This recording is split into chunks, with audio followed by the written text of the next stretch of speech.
So when we first bought our house, this is what the basement looked like. It was perfect in every way, and I still can't believe the previous owners included the couches in the sale at no extra cost. Now if you've seen any of my videos, you know I'm always changing things up and making new stuff. So it wasn't long before the downstairs morphed into what you're seeing here. And then it morphed again into this, and then finally it morphed again into where things are currently at today. Now I've already made all the how-to videos for the LED projects you're seeing here, but I thought it might be a good idea to put them all into one to make things simple. I'll first start out with the media console, then the floor lamps, and finally the diffuser channels. I'll leave a lot of additional information in the description, such as links to the videos I've already done going over how to make everything react to sound like you're seeing here. So please let me know if you have any questions at all, and I hope you enjoy the walkthroughs.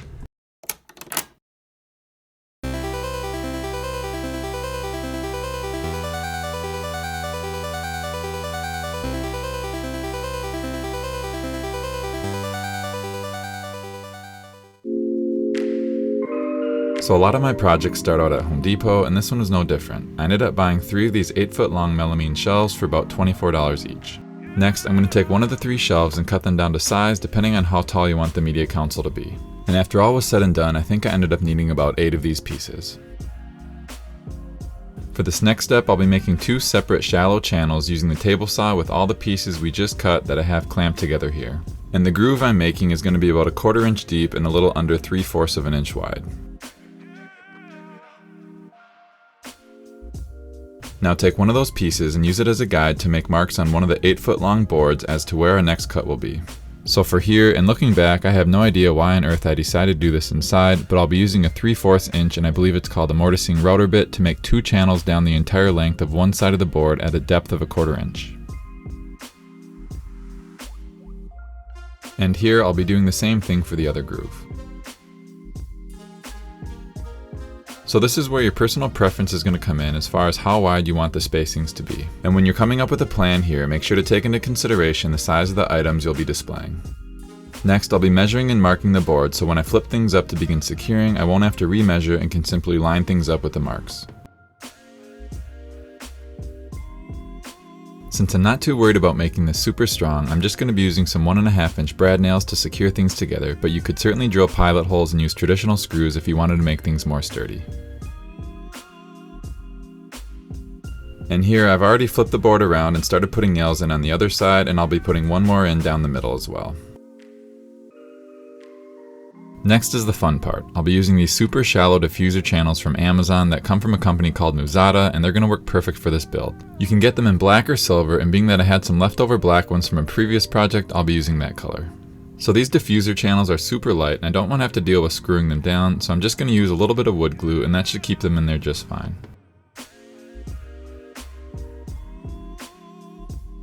As for the LEDs, I'm going to be using some SK6812 strips from BTF Lighting that have 60 LEDs per meter, and I'm going with these since they have a separate LED to control the white color which I want for this build. And if you're at all curious on how to get the LED strip to look like this, I made a how-to solder tutorial that breaks things down on the basics and shows close-up footage of how easy soldering actually is. But if you didn't want to go this route, you could just use one of Govi's new M1 strips that I've already done a couple videos on going over how versatile the product is for a plug-and-play solution. Here I'm going to be removing the sticky tape from the 2 identical strips that I've made and securing them into the channels.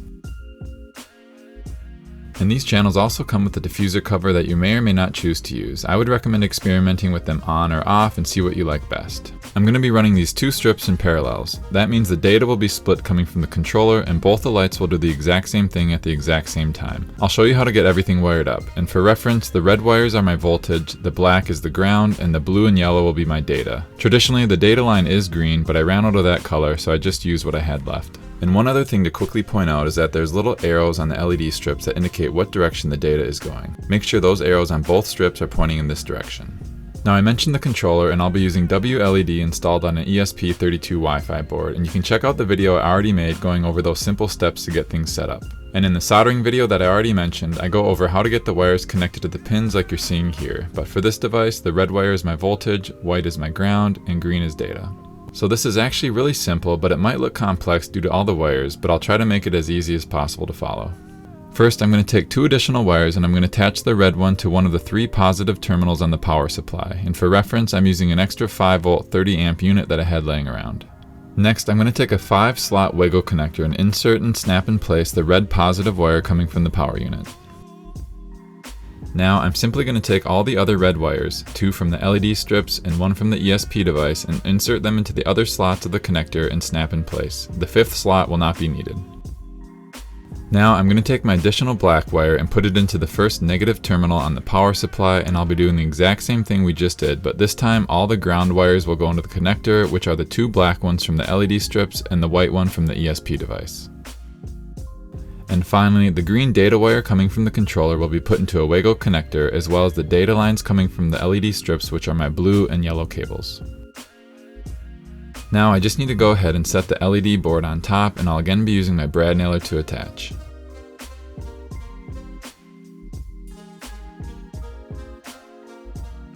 And to finish off the back, I got this from Home Depot. I'm not even sure what it's called, but one side is a glossy white finish and the other side is black. I'll be securing this to the back, but make sure that the white side is facing in.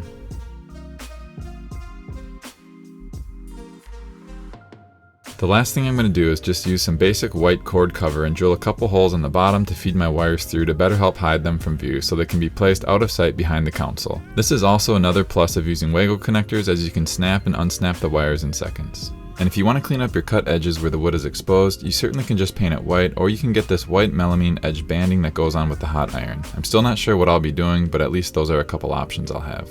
So at this point I'm pretty much done. I just have to get things plugged in and I'm ready to go.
In the last few years, RGB floor lamps have exploded onto the scene, and I know there's already a ton of DIY videos out there, but I still really wanted to try coming up with something myself. And since I want to be able to shine the light at the wall, as well as at times have it face me, I'm going to go with the design that more closely resembles the smaller profile base of the popular Govee Lyra versus the traditional V-shape that you've probably seen a lot of videos on already.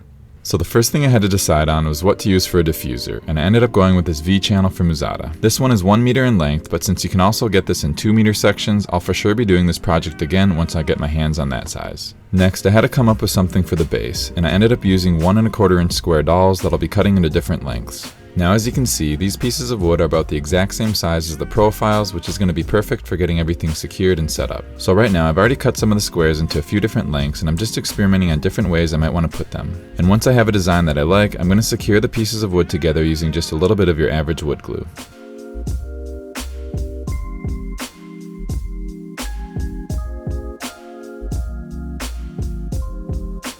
Here I'm going to take the diffuser and just line it up on top of one of the squares and make a mark at about 1/4 of an inch bigger than where the line would be if I were tracing it.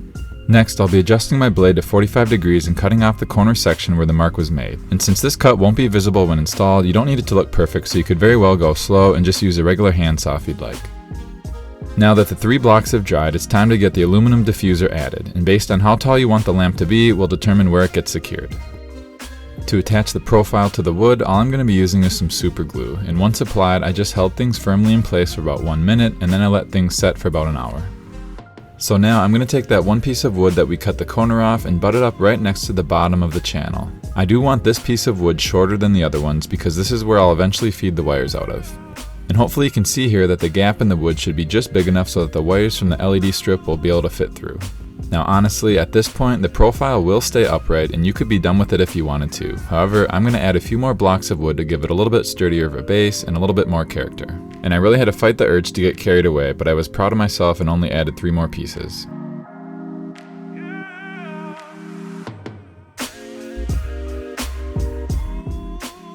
For the lights, I'm going to be using some BTF SK6812 LEDs since these will have the individually addressable pixels that I want, as well as a separate LED just for the whites. I've already soldered my own 18 gauge silicone wires to the strip, and I won't go over that process since I already made a how-to solder video that goes over the easy steps of what I just did with very close-up footage and commentary that I highly recommend checking out if you're interested.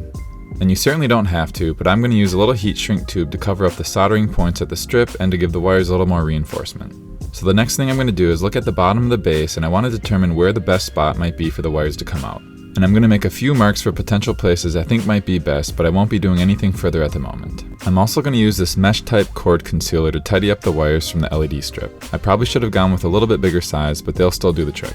Now after giving it some thought, I think this little area right here is where I'm going to have the wires come out from under the base. And I didn't record this part, but I just used a little sander attached to a Dremel rotary tool to make the little groove. But you just as easily could have used a little saw or chisel for this step. Here I'm going to be feeding the wires through the little slot in the wood at the bottom of the diffuser.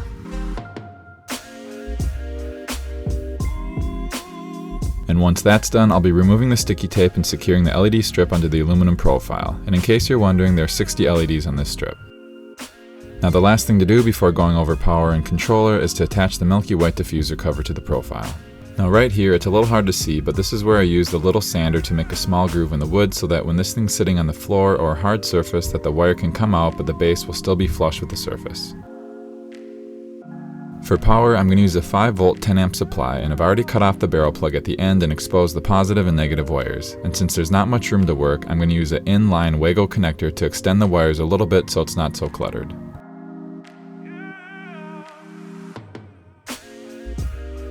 As far as controlling the lights, I'm using my standard WLED installed on an ESP32 board. I won't go over those steps since I already made a simple walkthrough video on how to get that installed that you can watch, and in the already mentioned soldering video, I go over how to attach the wires to the module like I have here.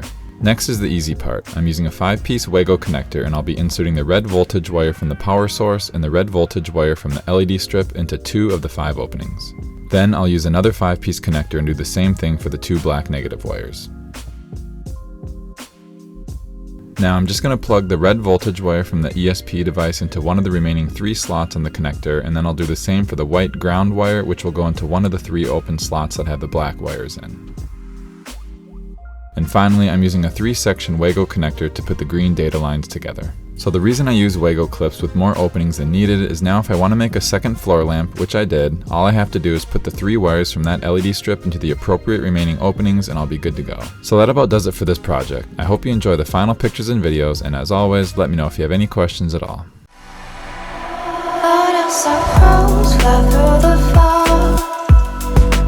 But it was just my mind, playing tricks fly by. My compass knows when I am wrong.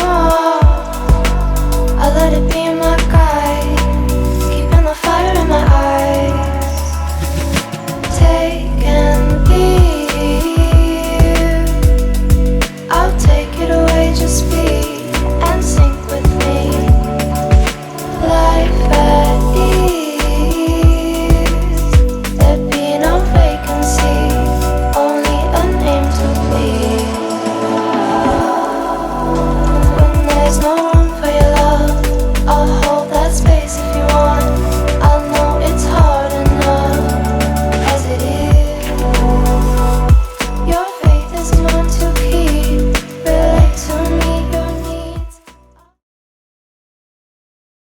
first stop was my local hardware store called Menards. While looking in their metal aisle, I found an 8-foot long aluminum U-channel that I thought might be perfect for the build.